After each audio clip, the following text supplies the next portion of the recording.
এই জন্যই বলি কিছুই বদলাবে না, যা ছিল আগের মতো তাই থাকবে। আর একটা বিএনপি শাসন পাবো, ঠিক আওয়ামী লীগের মতো শাসন হবে, এইরকম গুমখুন শুরু হবে। একইভাবে সিপি গ্যাংয়ের মতো ঝাঁপায় পড়ে তারা এখনই আমাদের প্রোফাইলে। ক্ষমতা আসলে কি করবে সেটা দেখেন। জনগণ দেশ ওদের মাথায় নাই, ওদের মাথায় আছে ক্ষমতা। ক্ষমতা কেমনে ক্ষমতায় যাবে? আওয়ামী লীগের মতো। আওয়ামী লীগ একই সাথে প্রগতিশীল হবে, একই সাথে এমন কর্মী রাখবে যারা আমাকে রয়ের এজেন্ট বলবে অথবা মালাউন বলবে, কারণ আমি তাদের রাজনৈতিক বিরোধিতা করি।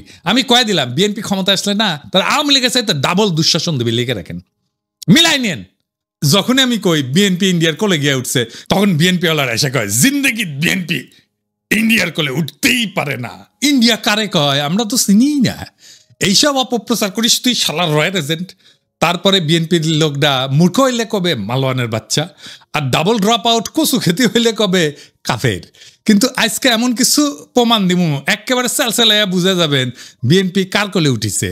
শুধু তাই না, বিএনপি একেবারে খাপে খাপ মমতাজের বাপের মতো ক্ষমতায় যাওয়া আর ক্ষমতায় থাকার জন্য আওয়ামী লীগের টেমপ্লেট ইউজ করেছে। আমি গত এপিসোডে কইছিলাম ইন্ডিয়া বিএনপি বুঝাচ্ছে ইসলামপন্থীরা বাংলাদেশে শক্তিশালী হচ্ছে, দেশের মানুষ ব্যাপকভাবে ইসলামের দিকে ঝুঁকিচ্ছে, তোমরা একা সামলাইতে পারবে না। এটা খাইছে বিএনপি। এখন বিএনপি ওয়ালারা কবে ইন্ডিয়া যে বিএনপি করছে আপনি জানলেন কেমনে? আপনি কি উঠে হাজিরা ছিলেন? না ছিলাম না, কিন্তু বুঝেছি। করে বুঝেছি এটাই শিখে দিই আপনাকে, চাইনিজ বুদ্ধি। আপনি যদি কারো ফেটে দেন না, তাহলে দেখবেন ও বাইরে হয়ে চাগায় চাগায় হাঁটিচ্ছে। তার মানে আপনি যদি কারো চাগায় হাঁটতে দেখেন তাহলে বুঝবেন ওই গড়া গেছে, বুঝছাও? এইবার আসেন দেখি ইন্ডিয়ার খাস লোকেরা বাংলাদেশে কি করছে। এখন বিএনপি দাবি করলো যে তারা ভারতের সাথে সমমর্যাদার বন্ধুত্ব চায়, আমরা কেন বাকি থাকবো? তো গয়েশ্বর দাদা কইল বিএনপিও ভারতের সাথে বন্ধুত্ব চায়। আবার দেখেন এই যে ইন্ডিয়ান রয়ের স্টেশন কমান্ডার রাজেশ অগ্নিহোত্রীর সাথে বিএনপির স্থায়ী কমিটির সদস্য গয়েশ্বর চন্দ্র রায়ের কন্যা অর্পণা রায় এখন কি যেন লিখিচ্ছে, সাইন করিচ্ছে, দেশ বেঁচে দিচ্ছে বলে হয়, বুঝছাও? রয়ের লোকের সাথে গয়েশ্বর রায়ের পরিবারের কাজ কি? এবার আসেন দেখি এই বন্ধুত্ব হওয়ার পরে মির্জা ফখরুল কি কয়, শুনেন। ভারত আমাদের প্রতিবেশী, সবচেয়ে বড় প্রতিবেশী, আমাদের বন্ধু। আমাদের যুদ্ধের সময় 1971 যুদ্ধের সময় আমাদের সহযোগিতা করেছিল। আমরা ভারতের কাছে সবসময় প্রত্যাশা করি যে ভারত বাংলাদেশের মানুষের পাশে দাঁড়াবে। দেখেছেন দোস্তালি হয়ে গেছে কলে। যে বিএনপি গত ডিসেম্বরে কইছিল বাংলাদেশ নয় ভারতের বন্ধুত্ব হাসিনার সঙ্গে, তো এখন কি এলো? তারপরে এসে এখন প্রফেসর ইউনূসকে মোদি কইতেছে বাংলাদেশে কোনো নির্দিষ্ট দলকে সমর্থন করে না ভারত। হ্যাঁ, এই যে ভারতের ফেও ধরা, বন্ধুত্বের ফেও ধরা, দেওয়ানা হয়ে যাওয়া ইন্ডিয়ার বন্ধুত্বের জন্য, এটা কেন? ইন্ডিয়া বাংলাদেশে এমন একটা ধারণা তৈরি করেছে যে ইন্ডিয়া ছাড়া বাংলাদেশে কেউ রাজনীতি করবে পারবে না। ইন্ডিয়ার সাথে গুড টার্মসে না থাকলে বাংলাদেশে ক্ষমতা আসা যাবে না। ইন্ডিয়া আর্মি ঢুকে দেবে বাংলাদেশে, ইন্ডিয়ার নামে কাপড় নষ্ট করে ফেলে। এরা মনে হয় যে বজরং দলের এই পান্ডার কথায় ডরে কাঁপে, বুঝেছাও? শুনেন। বাংলাদেশ এবং পাকিস্তানকে সারা পৃথিবীর মানচিত্র থেকে আমরা মুছিয়ে দেব, বজরং দল হুঁশিয়ার করছে বাংলাদেশ পাকিস্তানকে। অথবা ওই গদি মিডিয়ারে রংপুর হারসিটাঙ্গাং কেটে নেওয়ার গল্প শুনে ডরায়। बांग्लादेश का ये वाला जो राज्य है इसका नाम है रंगपुर। ये रंगपुर जो है, अगर ये कब्जा हो गया रंगपुर जगह तो काम खत्म हो गया। अगर हम इसको कब्जा कर ले तो ये पूरा बराबर हो जाएगा, हमारा जो पतला गर्दन था चौड़ा हो जाएगा। अब मोहम्मद यूनुस ये सब चीजों को समझो, वरना अगर ये कब्जा कर लिए तो कहानी खत्म हो जाएगा। চট্টগ্রাম যদি ভারতে চলে আসে তাহলে কিন্তু বাংলাদেশের জন্য শুধু নয়, গোটা পৃথিবীর যারা বে অফ বেঙ্গল বা বঙ্গোপসাগরকে দখল করার চেষ্টা করছেন তাদের জন্য ভয়ঙ্কর চিন্তার কারণ হবে। মালদ্বীপে কি হোগাচাইটা মুইজু ক্ষমতা এসেছিল? নেপালে কি খড়গা প্রসাদ শর্মা ওলি ও কি ইন্ডিয়ার হোগাচাইটা ক্ষমতা এসেছিল? শ্রীলঙ্কায় কি অনুরা কুমার দেশনায়কা ইন্ডিয়া তেলায় তেলায় ক্ষমতা এসেছে? এই ছোট ছোট দেশগুলা ভারত বিরোধিতা নির্বাচনী ম্যানিফেস্টোতে দিয়ে যদি ক্ষমতা আসতে পারে তাহলে বাংলাদেশের রাজনৈতিক দলগুলো ডরায় কেন?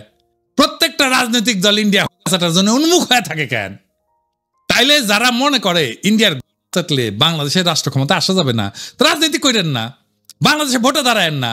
বাংলাদেশে ভারতীয় আধিপত্যবাদের অবসান যার ভোটের প্রতিশ্রুতির 1 নাম্বার প্রতিশ্রুতি না হবে তাদের ভোটের ক্যাম্পেইন শুনবেন না, ওই ক্যান্ডিডেটের এলাকা ঢুকতে দিবেন না। এই ইন্ডিয়া সিপিবি রে ঢুকাইছে বিএনপির কান্দে চেপা ইন্ডিয়ান এজেন্ডাগুলো বাস্তবায়ন করতে। যেই সিপিবি অভিন্ন গোয়েন্দা রিপোর্টের উপরে ভিত্তি কইরা সিপিবির দলীয় পত্রিকা একতায় বর্ষা বিপ্লবের সময় প্রচার করেছিল ফ্যাসিবাদ অনুরাগী নানা ধরনের তথ্য বিশ্লেষণ, বিবরণ, ব্যাখ্যা এবং বিবৃতি। যখন গণ অভ্যুত্থান বিপ্লব চলেছিল তখন পুরা জুলাই মাস এবং আগস্টের 5 তারিখ পর্যন্ত একতা সংগোপনে নীরবে তাদের গণবিরোধী এবং নিন্দনীয় কার্যক্রম চালায় গেছে। আর এখন এই প্রগতিশীল হওয়ার ইন্ডিয়ান লাইনে বিএনপি নামিছে। এম এম আকাশে বক্তব্যটা কবে দিছে জানেন? 28 জানুয়ারি 2025-এ। আর সেইটা পইরা মুগ্ধ হইয়া অসল মালদের নিয়া স্বপ্নে বিভোর বিএনপির জীর্ণ বৃদ্ধ নেতারা প্রগতিশীল হওয়ার একটা লাইন পেয়ে গেছে, ঝাঁপায় পড়েছে তাদের দিকে। পতিত ফ্যাসিস্ট হাসিনার শাসনামলে যখন খুনিদের জুলুম নির্যাতনের বিরুদ্ধে লড়াই করাটা ছিল প্রধান কর্তব্য, তখন নিপীড়নকারীদের দোসর এম এম আকাশের ভূমিকা ছিল ঘৃণ্য দালালির। 2018 সালের পর থেকে বামপন্থীদের মধ্যে থেকে যখনই কোনো আন্দোলন নিয়ে কেউ আগাইতে চেয়েছে তাদের বিরুদ্ধে নামছে, নিন্দা এবং কুৎসা উঠাইছে এই আকাশ, দিবালক সিংহ এবং চট্টগ্রাম পোর্ট লুণ্ঠনকারী মাহবুব জামান। সিপিবির মধ্যে ফ্যাসিস্ট বিরোধীদের এটা ট্যাগ দিত A to Z ঐক্যপন্থী হিসাবে। খুনি হাসিনা সরকার ফেলার জন্য এরা বিএনপি জামাতের সাথে ঐক্য করতে চায়, এই অভিযোগ তুলা সিপিবিতে তাদের রাজনৈতিক প্রতিপক্ষকে কোণঠাসা করা হইতো। আর এখন এই এম এম আকাশ সাহিত্যে বামপন্থীদের মধ্যে সবচেয়ে প্রো বিএনপি তাত্ত্বিক হিসাবে। এখন কাদের সাথে কৌশলগত জোট করতে হবে এদের সেই সিগন্যাল দিচ্ছে ইন্ডিয়ারা, সাথে নেমে পড়ছে এজেন্টগুলা। লেখক মুস্তাক আহমেদ নির্যাতিত হয়ে কারাগারে মৃত্যুবরণ করলে এর প্রতিবাদে ঢাকার রাস্তায় আন্দোলনের নামে ছাত্র ইউনিয়ন। তখন গ্রেপ্তার হওয়া 6 ছাত্র নেতাকে বিপদগামী বলে ঘোষণা দেয় সিপিবি এম এম আকাশ। সংগ্রামরতদের ধরে শারীরিক নির্যাতন করে জেলে পুরতে পুলিশকে উৎসাহ দিয়েছিল এই দলটির আওয়ামী লীগপন্থী নেতারা। কতটা নিষ্ঠুর নির্মম বাটপার হইলে নিজ দলের নেতাকর্মীদের বিরুদ্ধে রাষ্ট্রশক্তিদেরকে লেলাই দিতে পারে। ফ্যাসিস্টদের এই সহযোগী সিপিবির নেতারা তাদের প্রাণাধিক প্রিয় মুজিব তনয়া খুনি হাসিনার পলায়নের 9 মাসের কম সময়ের মধ্যে স্বপ্ন দেখতেছে বিএনপির ঘাড়ে ভর করে রাজনীতির ময়দানে আশ্রয় নিবে, আসন্ন পার্লামেন্টের মেম্বার হবে। আর বিএনপি গণবিরোধী এই সমস্ত পচামেলের ভাগারে পরিণত হইতে চাইতেছে। ইন্ডিয়ার পরামর্শে চোরা পথে হাঁটতে গিয়া ইনশাল্লাহ এভাবে মহাসড়ক খারাপে বিএনপি নিজেও জয় বাংলা হয়ে যাবে আওয়ামী লীগের মতো। এই এম এম আকাশ কয়দিন আগে মেঘনা গ্রুপের মোস্তফার এপিসোড করেছিলাম না, দেখেন কি খাতির এই এম এম আকাশের।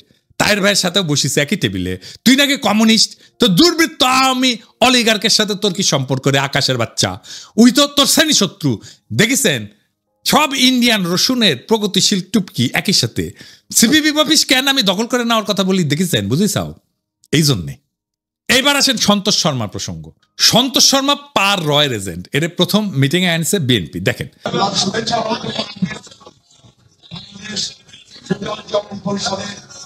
সাধারণ সম্পাদক বিশিষ্ট সাংবাদিক সন্তোষ শর্মা, শুভেচ্ছা বক্তব্য রাখবেন। আমি ভাগ্যবান, আমি যখন বক্তব্য রাখতে উঠছি তখন মাননীয় সভাপতি আমাদের মাঝে, আমি কৃতজ্ঞতা। তারেক রহমানের উপস্থিত আছে। এখন কবেন তারেক রহমান লন্ডনে থাকেন, চিনেন না? একবার না একাধিকবার সন্তোষ শর্মাকে তারেক রহমানের মিটিং এ ছিল। দেখেন আবার দেখেন। মাননীয় ভারপ্রাপ্ত চেয়ারম্যান, আমি গত দিনের ন্যায় আজকেও ভাগ্যবান যে আমার বক্তৃতার সময় আপনাকে পেয়েছি, সেজন্য কৃতজ্ঞতা জানাচ্ছি। মাননীয় ভারপ্রাপ্ত চেয়ারম্যান, আপনাকে বিজয় আর শুভেচ্ছা জানাতে চাই। কালবেলার প্রকাশক এখন কে জানেন? কালবেলার প্রকাশক এখন বিএনপি। নুরুদ্দিন অপু তারেক রহমানের সাবেক এপিএস, এই কালবেলার প্রকাশক এখন সে। সন্তোষ শর্মা বিএনপির কর্মচারী, এখন রয়ের এজেন্ট হয় বিএনপির কর্মচারী। বিএনপি যদি এরপরও বলে ভারতের সাথে আমাদের সম্পর্ক নাই, তাইলে হবে উল্টা বিএনপি মূর্খসোদা সাপোর্টার গুলা বলে আমি নাকি রয়ের এজেন্ট। সন্তোষ শর্মা না, এই বিএনপি ক্ষমতায় আসলে আওয়ামী লীগের মতো আলেম পেটাবে। হারুন ইজাহার রেডি হন, আবারও আপনারে ধরবে। এম এম আকাশ কইছে না বিএনপি এবং বামজোট উভয় বর্তমান দক্ষিণপন্থী প্রতিক্রিয়াশীল ধর্মীয় শক্তিগুলোকে আরো সংগঠিত হওয়ার সুযোগ দিতে নারাজ। এই বিএনপি কি জিয়ার বিএনপি? এই বিএনপি কি খালেদা জিয়ার বিএনপি? এই বিএনপিকে কি আপনারা ক্ষমতায় দেখতে চান? আপনাদের কাছে প্রশ্ন রেখে গেলাম। আমি যখন টের পাইছি বিএনপি ইন্ডিয়ার কলেজায় উঠিছে, তখন থেকে আমি প্রতিবাদ করে গেছি। আর বিএনপির নেতাকর্মীরা কয়ে গেছে বিএনপির পণ দেখেন আমি আঙুল দিতেছি। দেশের স্থিতিশীলতা চাই না, আমি মবস্টার, দেশকে অশান্ত রাখতে চাই যেন ইন্ডিয়ার সুবিধা হয়। এটার বেকুবি বলবেন না শয়তানি বলবেন। এম এম আকাশ যে বিবৃতি দিল বিএনপির কাউরে প্রতিবাদ করতে দেখছেন?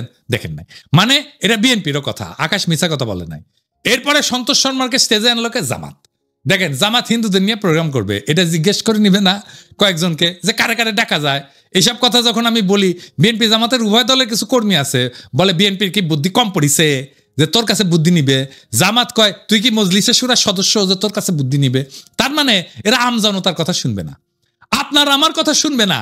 এরা কেমন স্বৈরাচার হবে বুঝা দেখেন। প্রফেসর ইউনূস যাক ক্ষমতা ছাইরা, বিএনপি জামাত যে আসুক তারাই জনগণকে আওয়ামী লীগের মতো সকাল সন্ধ্যা ঠাপাবে।